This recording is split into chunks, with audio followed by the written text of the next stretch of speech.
Welcome. I'm Sebastian Mahfood, and you're listening to WCAT Radio, the on-air wing of En Route Books and Media, bringing you the dulcet sounds of Catholic wisdom. Good evening, everybody. Happy New Year, and again, Merry Christmas. If you have any comments on the show we're going to do tonight or anything you'd like to share, the number here is 515-604-9344, and you'll be prompted to an access code, which is 914121#. Again, the number is 515-604-9344, access code 914121. And I did indeed wish everyone again a Merry Christmas, as I did last week. I hope you and your family, all your loved ones, have a blessed, a holy, healthy New Year. I hope you had a wonderful Christmas. For those that may have experienced some hardship or loved ones passing away, our heart goes out to you. And, the joy of Christmas is that Jesus was born so Calvary could happen, so that we would be able to share an eternal life. So in these difficult times with that, the passing of loved ones, especially this time of year, try to please hold on to that thought, to realize that life doesn't end, it changes, and the next phase of our lives is eternal. So I mentioned Merry Christmas because, as I alluded to last week, we as Catholics, the Christmas season continues through January. So many Catholics are aware, because they attend Mass, that there's an octave that we consider, just like Easter, where it's one day in the 8 that make up Christmas and Easter, because there's such a wonderful, wonderful, great time of Christian celebration, with the joy of Christmas and certainly the joy of Resurrection Sunday at Easter. So you pack all that good stuff into an 8-day octave and not just make it a 24-hour deal. You may have seen already that trees are out in the street the day after Christmas, sometimes certainly by the day after New Year's. And that, again, it's part of the way the secular way looks at Christmas. If you want to look at that from another point, look at that when Halloween is ending, the Christmas decorations and everything now in the stores, they begin to go out. So it's like the secular Christmas begins at Halloween and ends the day after Christmas. And certainly that's not us for practicing Christians. So, what we do is we don't put away the decorations then, the day after Christmas, or put the trees on a curb. The Christmas season really doesn't start until December 25th, and that includes the vigil celebrated on Christmas Eve, and it lasts through January, which is so great. Now, the United States Catholic bishops, they explain it this way, that the liturgical season of Christmas begins with the vigil masses on Christmas Eve and concludes on the feast of the baptism of the Lord. During this season, we celebrate the birth of Christ into our world and into our hearts, and we reflect on the gift of salvation that is born with him, including the fact that he was born to die for us. And this is where it can be a little confusing, is the baptism of the Lord is a movable feast. And that means it depends on the day when the Epiphany falls in the Roman calendar. So for those dioceses like my own that celebrate the Epiphany on January 6th, the baptism of the Lord falls on the Sunday after that. And in other places where the Epiphany is celebrated on the first Sunday, that falls from January 2nd to January 8th, then the baptism of the Lord could either occur either on the following Sunday or on a Monday, but that happens when the Epiphany is celebrated on January 7th or 8th. But the latest that the baptism of the Lord can occur is January 13th, and then ordinary time in the church calendar starts on the day after this feast. So that means during certain years, Christmas lasts from December 25th to January 13th. So if you want to celebrate the historical Christmas cycle, it extends even past the baptism of the Lord. Now, traditionally, the Feast of Candlemas, and that's the presentation of the Lord in the temple, occurs on February 2nd and is marked by the final conclusion, and that's the final conclusion of the Christmas cycle. And that's because Candlemas celebrates an event that occurred 40 days after Jesus' birth and was his first, as I mentioned, introduction to the temple. So, in other words, it's the final baby Jesus feast day of the church's liturgical calendar. Now, some places people keep up the Christmas decorations like the creche until February 2nd, though it's probably not advisable if you've got a live Christmas tree because obviously even if you watered it, it could become a fire hazard. But technically speaking, if you truly want to celebrate Christmas like the Christians in ages long ago, you wouldn't decorate the house until Christmas Eve and then keep everything up until February 2nd. So it's certainly different, these celebrations, than the Christmas that has become so secularized. And we want to try and keep Jesus in the Christmas. You know, Knights of Columbus had a big campaign, and it's keeping Jesus in Christmas. So that's very important, very important. And with that being said, we'll continue with a few things you may not know about the Epiphany. The Feast of the Epiphany is celebrated on the 12th night of Christmas or on the Sunday, as I mentioned, between January 2nd and January 5th. And this year in our diocese, it happens to be on the 6th.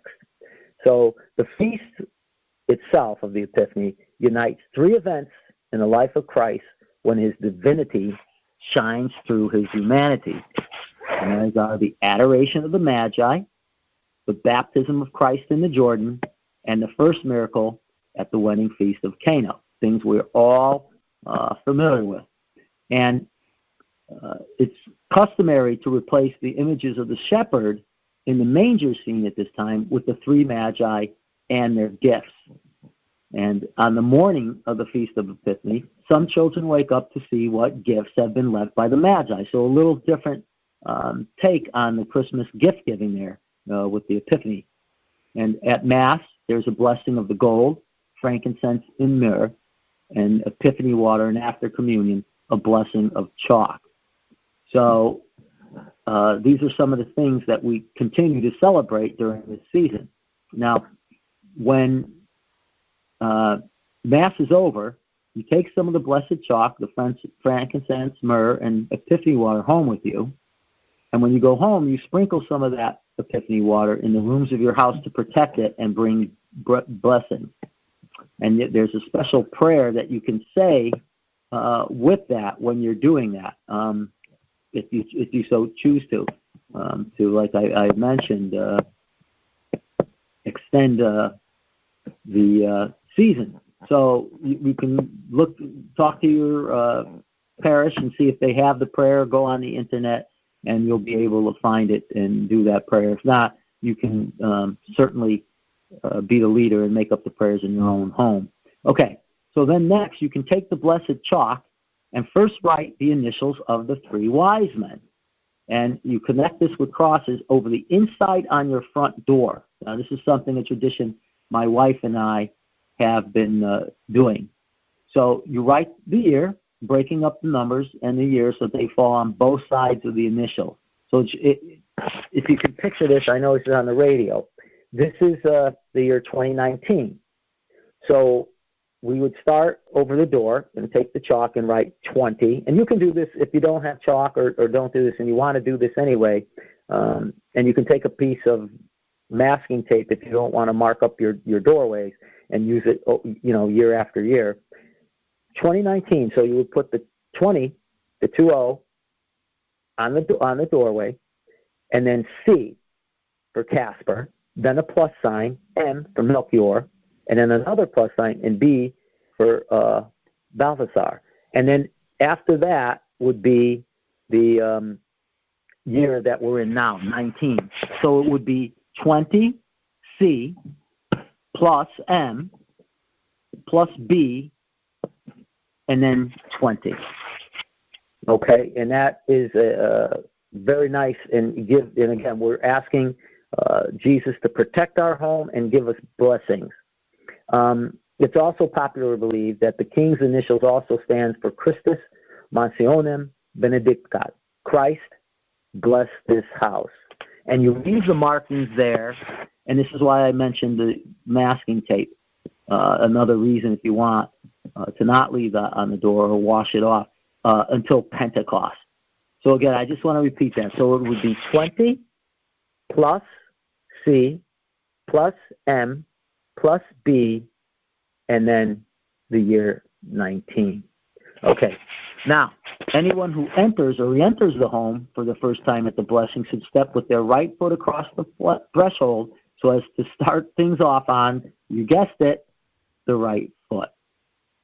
And then they have recipes for Three Kings cake, and you can find these on the internet along with that prayer if you look for the Epiphany prayer and those recipes. So I really hope you start getting into these later traditions and keeping Christmas long, because it is such a wonderful time of year. Even for the and I think I mentioned this last week, that for myself and my family and friends of ours, this was a very tough end of the year for ourselves and a lot of people we knew. So,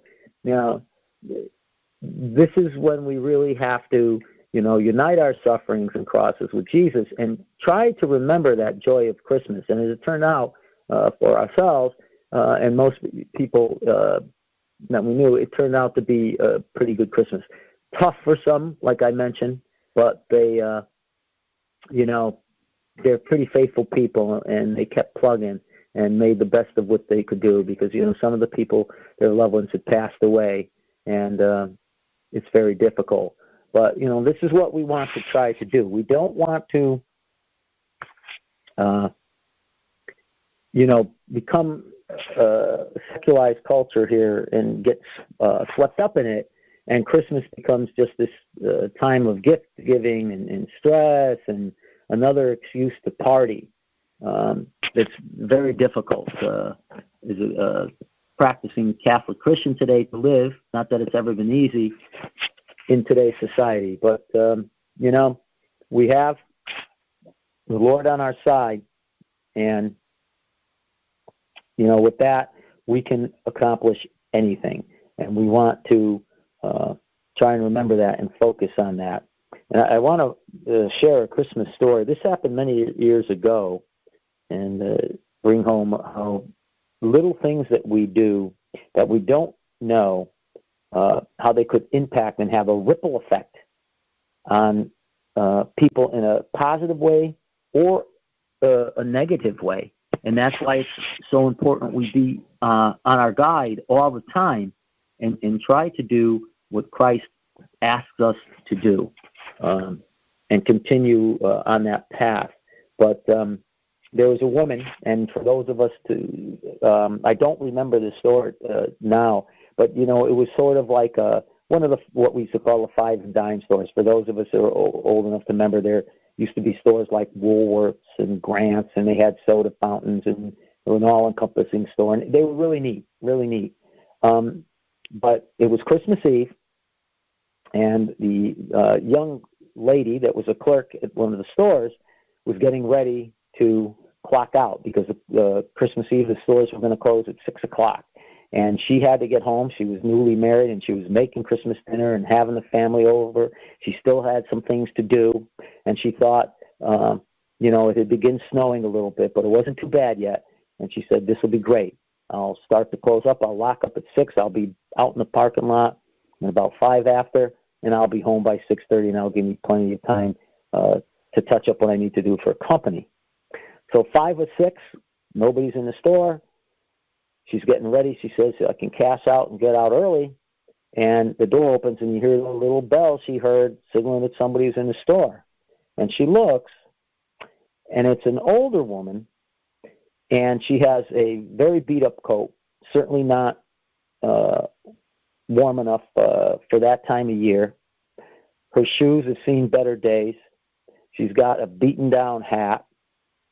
And she looks for all intents and purposes like someone that just came off the street, which she probably did. And at least that was what the lady thought. And she said, I know you're closing, and you're the last store that I saw with a light on, and I just need a few minutes to get a couple of toys for my son and daughter. So the clerk, was kind and said, yeah, go ahead, because she was under the impression it would only be a couple of minutes. Well, the lady goes into the little toy aisle and looks at this and looks at the price, puts it back, looks at another toy, puts it back, and pretty soon the couple of minutes are turning into 15. And the lady is getting quite anxious now, the clerk, because now she's going to run out of time. And as she's looking out the window, it's snowing harder. So another 5-10 minutes go by, and she's becoming apoplectic, because now she knows by the time I get out of here now, it'll be closer to 7, and I'm going to be way behind, and I'm not ready. And she's starting to panic, but she still keeps her cool. Finally, the woman that came in has a couple of toys each for a boy and girl, puts them on the counter, goes to pay. She doesn't have enough money, and she's digging in that coat, and she's trying to find the change she owes. And the clerk said, Miss, just take the toys. That's fine. Let me put them in a bag. I'll pay for the extra money. Just leave, please. So the lady finally left, and she cashes out. She closes up the lights, locks the doors. She runs out into that parking lot. She has to clean the snow out, and she's in a panic attack because she knows this is no way she's going to get this ready by the time the company comes. And as she pulled around the corner and out into the main street in the snow, the headlights caught the woman, and she had that bag pressed to her chest as if it was the greatest treasures in the world. And she had a smile on her that was so beautiful that clerk behind that wheel with the snow coming down started to cry. And as she was crying, an incredible sense of peace and happiness came upon her, because she knew she would be late, and the things that she wanted to get done for her family and her loved ones were going to have to wait.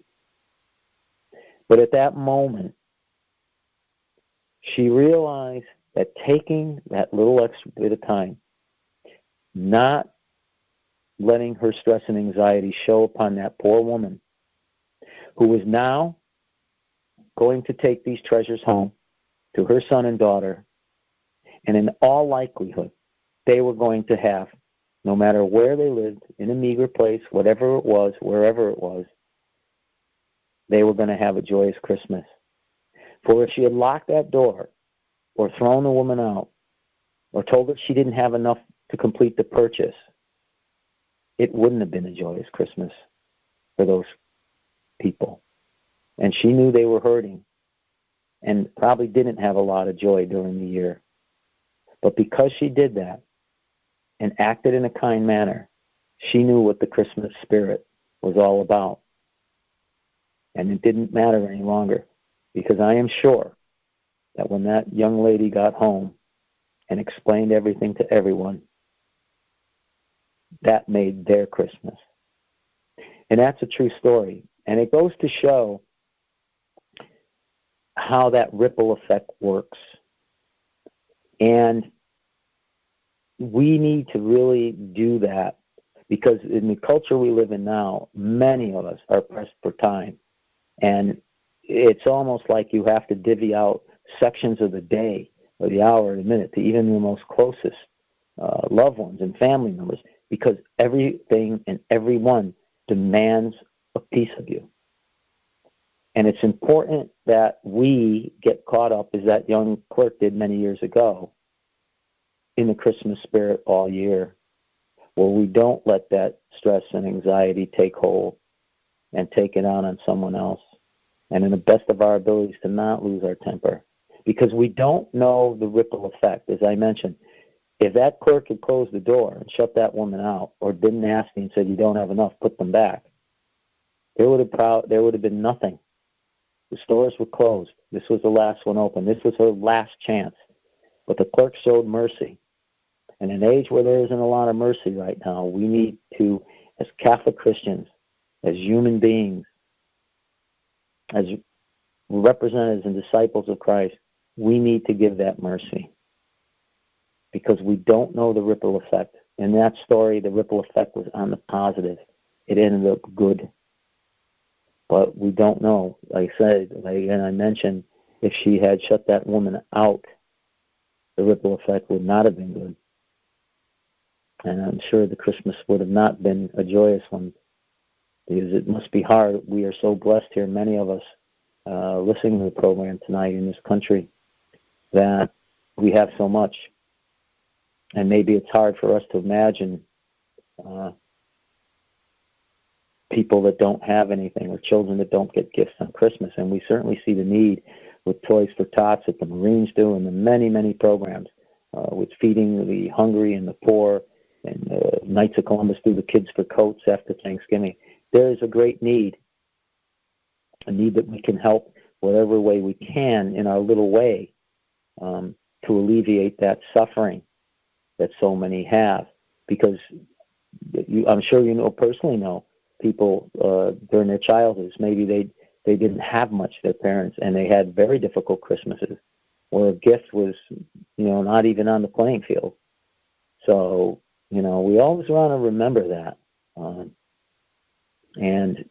The Christmas, again, it's not about the toys, but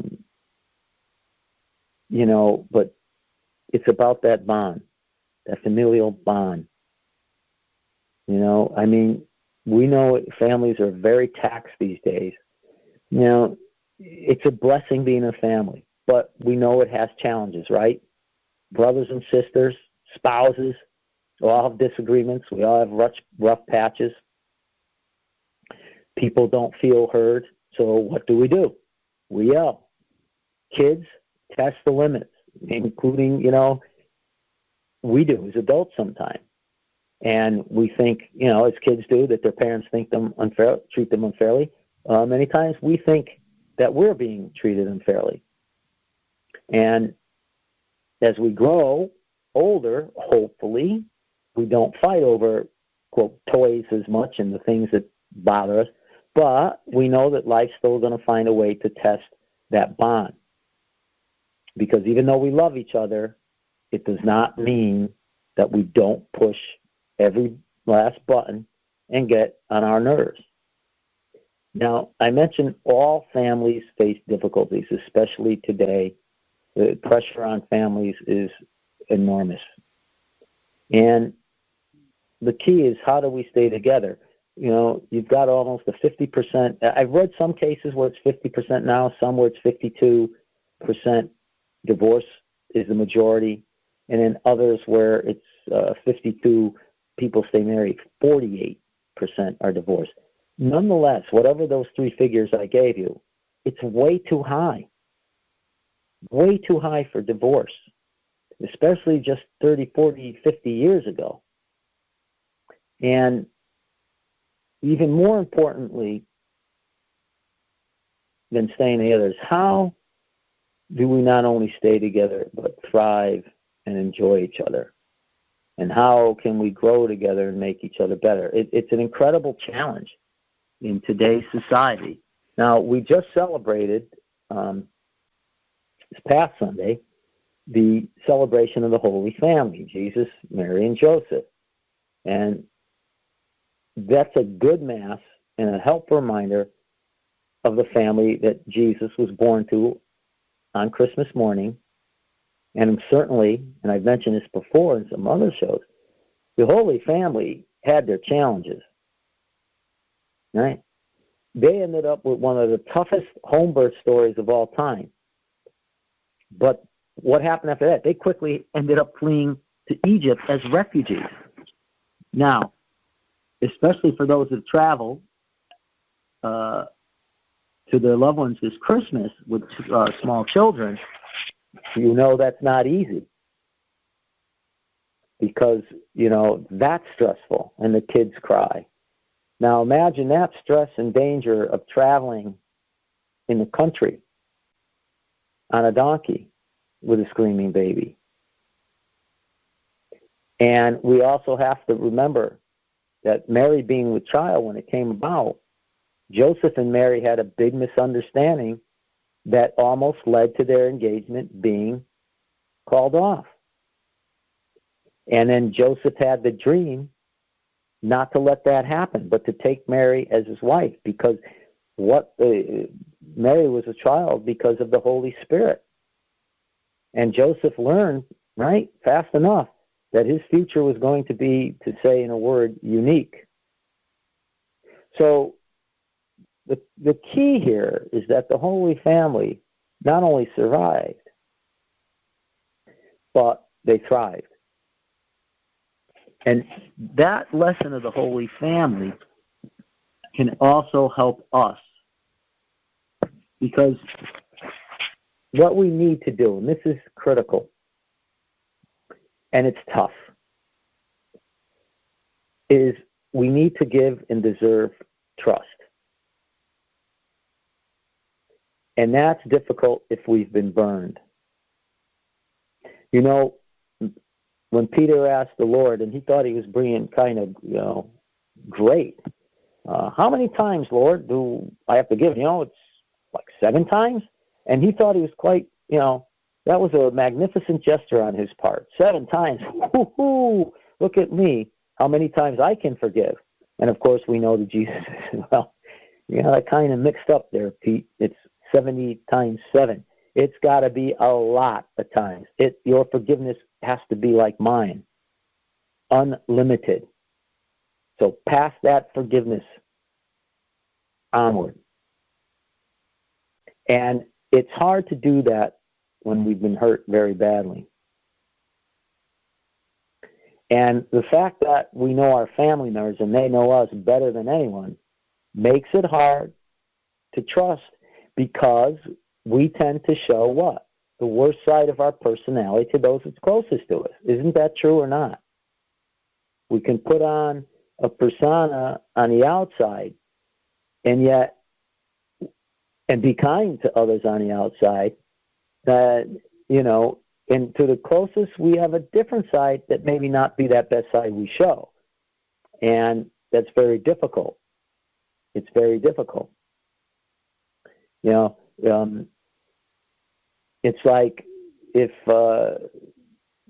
you were staying at a friend's house overnight and they had dinner, and you decided that you'll help clean up and do dishes and things like that, stuff that you would never do maybe with your own family members, because you may see it's not your place, especially if you're hardworking. That's not your station to be washing dishes with the wife and kid. So, but you'll do it at a friend's house if that happens. It's just a strange fact of life that we behave more negatively with those that we should love and trust the most. So one of those mysteries. We're interesting group of in creation. There's no question. But we look at Jesus, Mary, and Joseph, the Holy Family, and they can show us that it doesn't have to be this way. The key was that they always gave each other the benefit of the doubt. Okay, that I want to repeat that. The Holy Family gave each other the benefit of the doubt. So we look at Joseph. We take a look at Joseph, and he trusted in Mary's explanation for how she came to be with child. So he gave her that benefit of doubt. Now think about that. If your wife your fiancé at that time told you that story, and you would probably react possibly very different. But Joseph trusted in Mary's explanation, and this was confirmed in the dream he had that we mentioned earlier.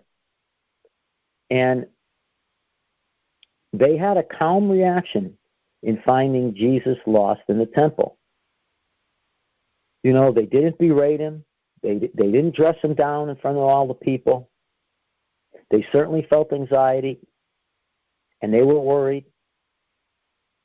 But they reacted in a different way, and they trusted. They trusted in what Jesus said, do you not know I am in my Father's house, doing what he wants me to do? And they trusted in him that. Remember, we mentioned just a moment ago, Joseph definitely knew that he was going to have a unique adventure in this whole scheme of salvation. So that trust went a long way. And now, when we're with our family and we behave that way, and they see this trust then becomes a sign of respect that they deserve. And that's going to go a long way in a two-way street of that. So that is going to be a very, very big thing. So again, we want to give and we want to deserve by acting in that way, giving the benefit of the doubt to our loved ones to build upon that trust. And this is a big one. And this is, I think, difficult for many people, is encouragement. So there's a lot of competition, especially if you've got brothers and or athletic sisters or whatever. And they could be students or musicians. There's competition.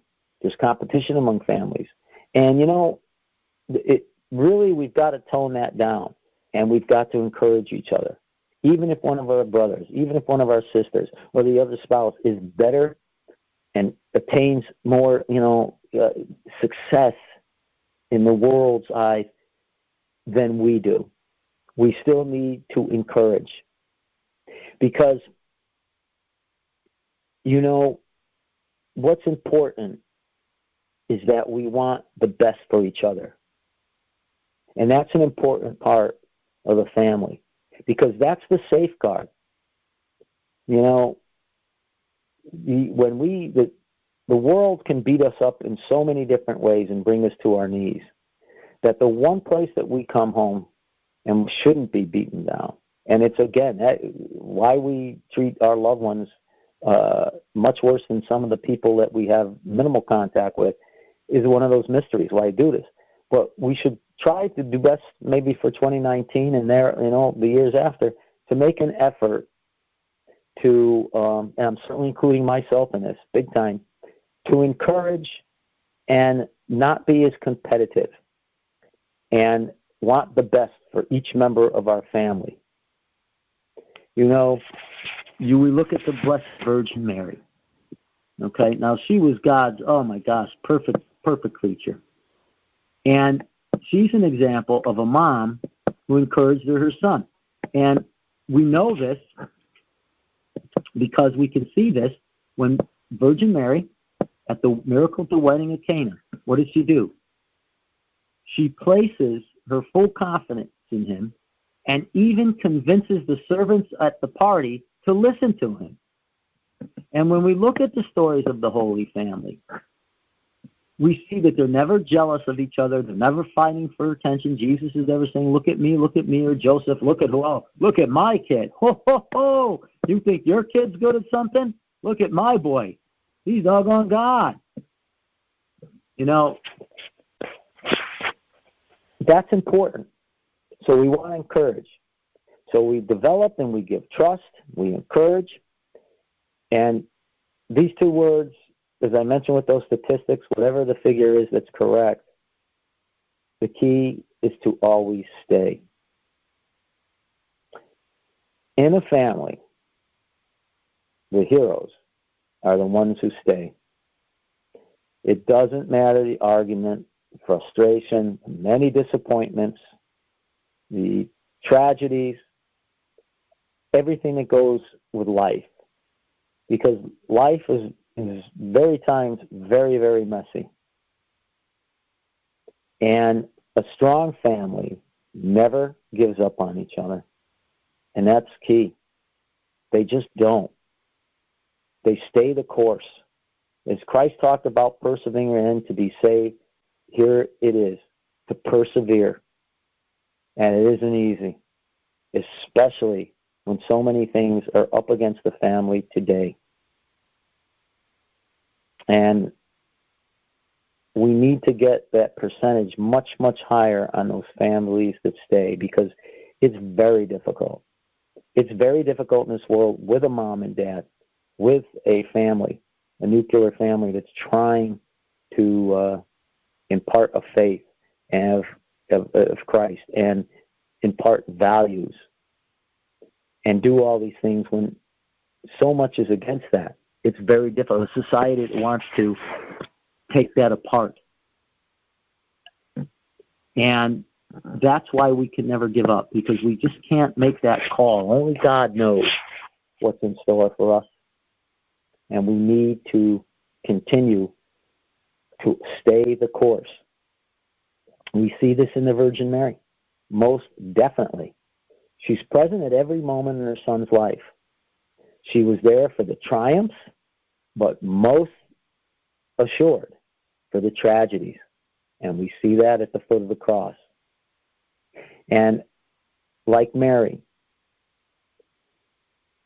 she never abandoned Jesus, no matter how far it looked he was falling. And that's a good lesson for us, because the home is the safe environment, which gives us the courage to go out in the world with confidence. When the world beats us to our knees, we should be able to come home and get that encouragement and that safety and protection from the big bad world. So, in the end, really, we stay together because we belong to each other. And no matter how big a mess surrounds us, a strong family will always overcome it. And boy, maybe we can all of us this year, make that our goal, to really try to do that in our families. And we know we're going to be met with great challenges. It's just, that's how it goes. Like I said, I think in a way the devil has really turned up the heat on families, because if you destroy the family, you can destroy things like faith and, in essence, the church. You can break down all the moral fabric of society. And the bottom line is to destroy the archenemy of this planet, which is the church, the Roman Catholic Church. And we see this being played out. The church is under attack right now in a big way in the scandals, but a terrible, terrible thing. But, that's all going to work out too. That's all going to work out too. We're going to find that in the end, that the church is going to survive this. It's going to grow stronger. It's going to be holier. The church has been through, in many, many things, 2,000 years, incredible challenges. Just at the beginning, when you take a look at it, and you see the problems it had just deciding who Jesus was, and all the controversies of that time, and what had to be done, and the councils that had to battle the various heresies, and again, decide who Christ was, and put together all this, because this was all new stuff. The temple was gone, was going to be destroyed. The Jewish priesthood and religion would be different. It was now going to be Christianity was going to grow and spread. There was a new worship. There was opposition against the gods and all the authority at that time, the religious authority, and there was persecution for them. And until 313, when Constantine won his victory and declared in the Edict of Milan that Christianity would be the religion of the state. Now, the church came out of the shadows and into the light, but it was a very, very difficult time. for those first Christians in the first 300 years. Yet it survived and it grew. And then you had things like the bubonic plague. And you had 2 popes at one time.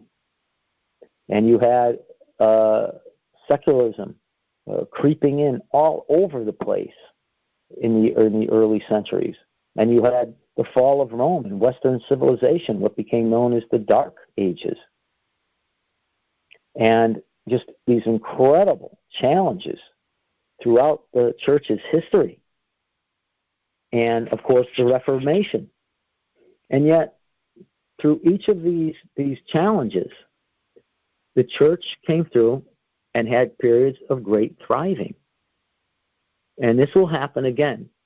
This is going to, not necessarily, in the end, this is going to end up weeding out all the weeds that are there with all the good. And that's going to be eliminated. And, while the knock on the church right now is, they're using hammers, there's no organization in the world today that does as much to protect the children as the Catholic Church. And we don't hear that very often, and certainly in the media at all. So, we have to look at that side of it. But eventually things will be weeded out. People will be removed where they need to be removed. And the church will, again, have a period of grace and holiness. And it will grow and it will thrive. It will grow and it will thrive. And, in this country, it's important for us to remember that and hope and pray for that, because in other countries, when we see the attacks of communism or Nazism, you see that the state eliminating religion, that would fill the void. And it wasn't good for human beings. And that's putting it mildly. As I mentioned before, the 20th century is the bloodiest we've known. And, that brings me to an interesting point. When I mentioned the state filling the vacuum when religion is taken out of the equation from the people and that particular country. And we need to pray in this country right now, and I know it's very polarized, and I sure hope and we should pray that this polarization ends and we get unity, because it's really, it's that house divided. It's amazing to me that we don't really grasp or want to know, learn, and from history not to make the mistakes that other peoples have done. There have been mighty empires and great cultures that have fallen. And yet, it just seems, especially in this country, where we should know better, we were so blessed by God that we don't see it. We think this is all going to play out well, and we're going to go on and be unlike any other empire or any other people. We're going to go on forever. And that is just not history as human beings. It's just not. And that might be pie in the sky wishing, unless we change things around. And it's pretty simple. We got to repent from our sin, realizing that we are sinners, repent and get back to God. And then good things will happen. If not, who knows? History is not on our side on this, though. And people, well, you're pessimistic, this and that. It has nothing to do with pessimism. It's, there is some realism that's involved. And historically, great empires and great cultures have fallen, making the very same mistakes that we are repeating. And we're not learning. And, that's an interesting thing I'd like to point out is exactly these enemies that we talk about when we talk about who's the enemy today. And, we come at this from a spiritual aspect on the show. So, it's always here, the bottom line for us is God versus the devil and good versus evil. So we look at it from that perspective. and try and look at a perspective from the eye of eternity. But it also means we're realistic and pragmatic here, in that you can bring about justice and seek the kingdom of God here on earth. It's not an either or at the end of your life and not here. It's both. It's bringing about the kingdom of God now and eternal salvation. So just some food for thought, and we'll play with this here for a little bit, is who really is the enemy of the state and humanity? Who is it?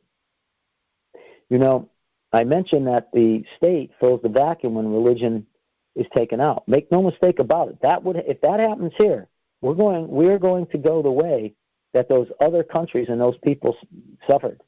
That again is a historic fact. Because no matter what type of leader we end up, you may have some good ones, you may have some ones that mean well, but eventually that old original sin, which is we're under the stain, each and every one of us born, is going to come to affect us and that leader, and it's not going to be good. And that's a historical fact. And I had a great priest at my parish that my wife and I got to know, Father Thomas Gaffney. And in his sermons, he used to quote a line, if you remember the comic strip Pogo. And Pogo would often say, "We have met the enemy, and he is us." And, that's simple, yet it's profound. I think of G.K. Chesterton, and I hope you read Chesterton. If you're not familiar with him, maybe one day we'll do a little bit of a show on him. A great writer whose writings today are so relevant to our time. That's why I say if you can read him, it's awesome. You can check out some of his stuff on the American Chesterton Society.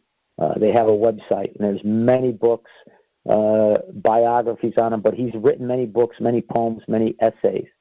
And newspapers at the time sent him a letter, and they asked him to do a series of essays on what was wrong with the world. And G.K. Chesterton sent the publishers back a small note with just 2 words: I am. Think about that. I am. And, in addition, we see that Scripture states that the light came into the world, but men preferred darkness. That's from John chapter 3, verse 19.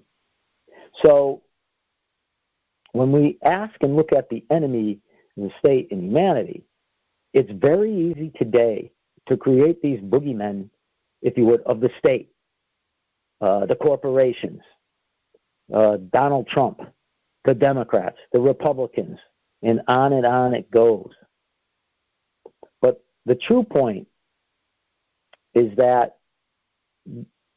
all these entities, and don't get me wrong, they can enact terrible harm on people, the so-called state, or communism, or socialism, whatever, that system is, or even capitalism.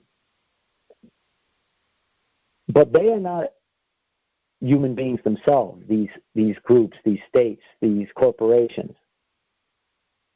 They are comprised of human beings.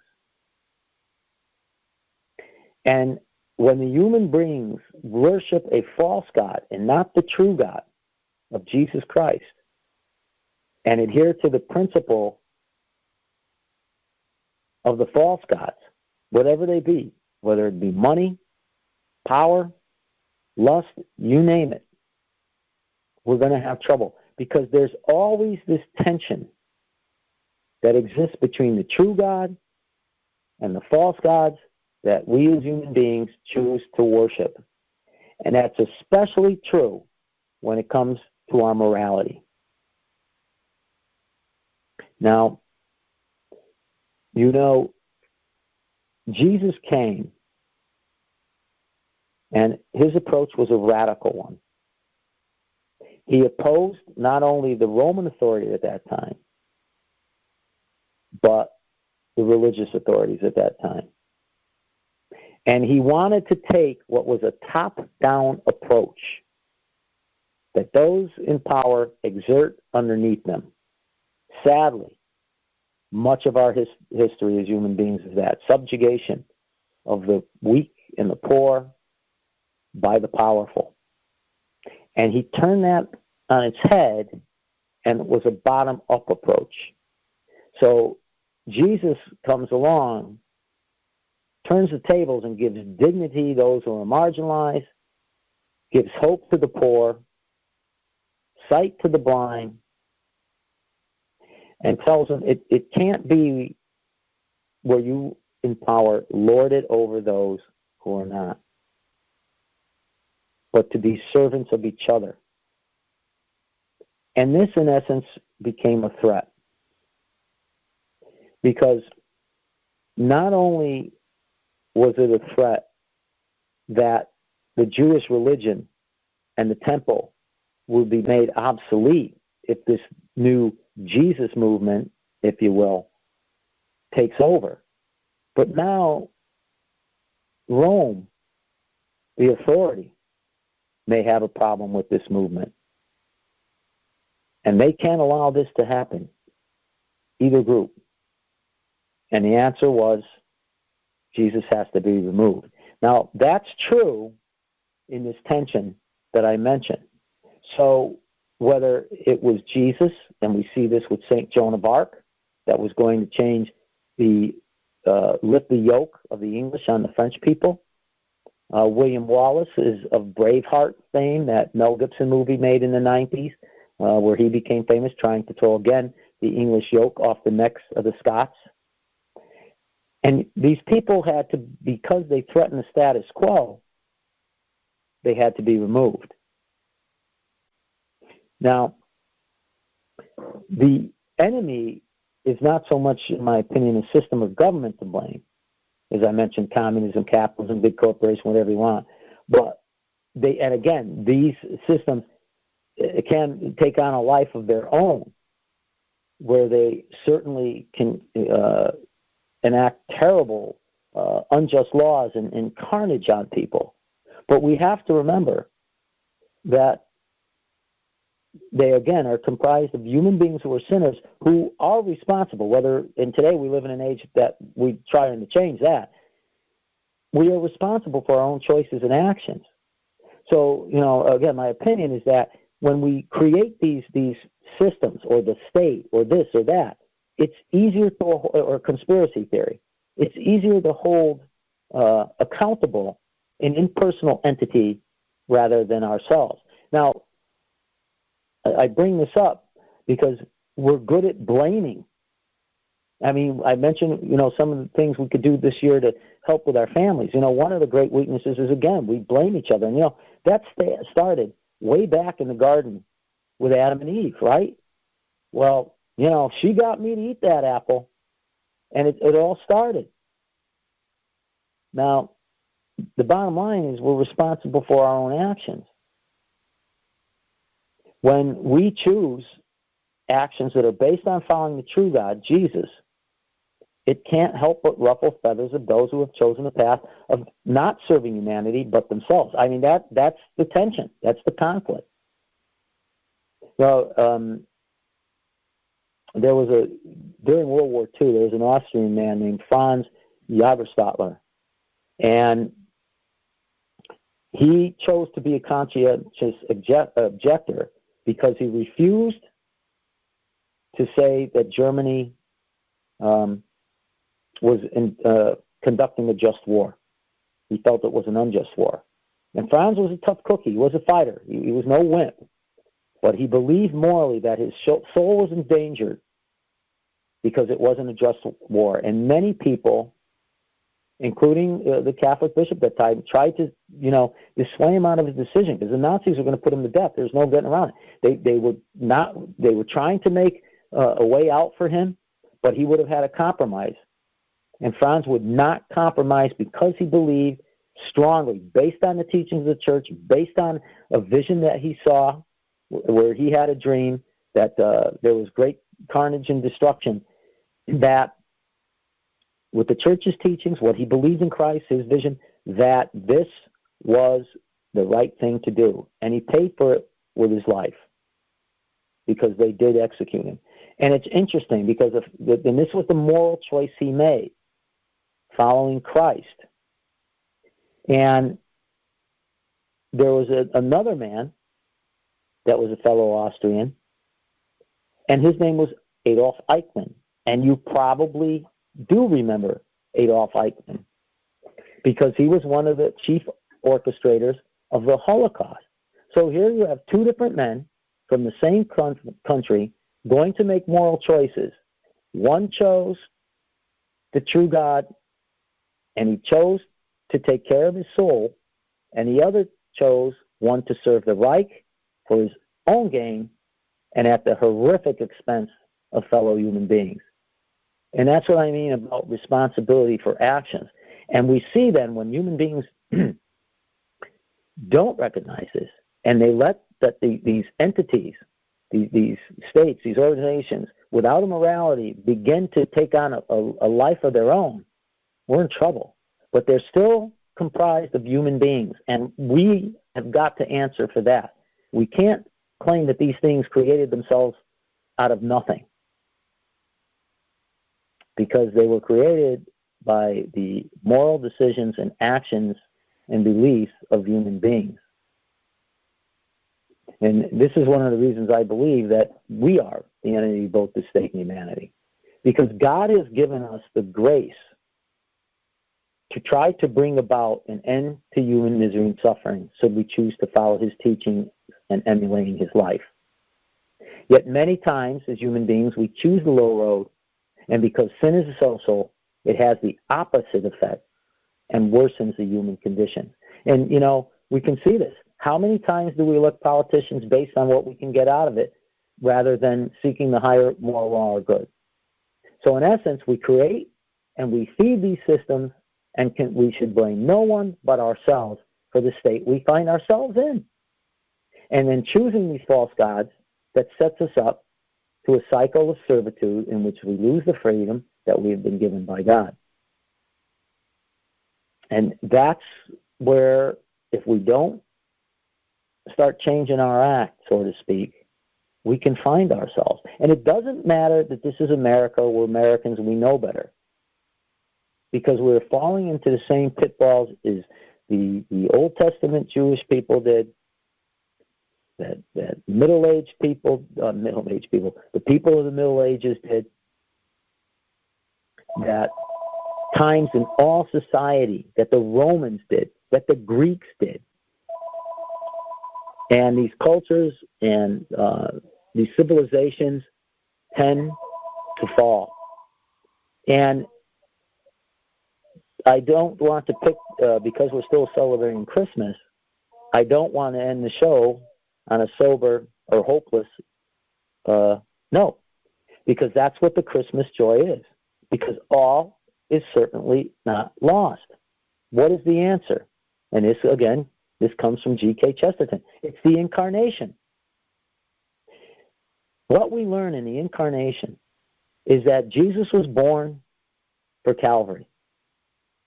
And Jesus emptied himself on the cross.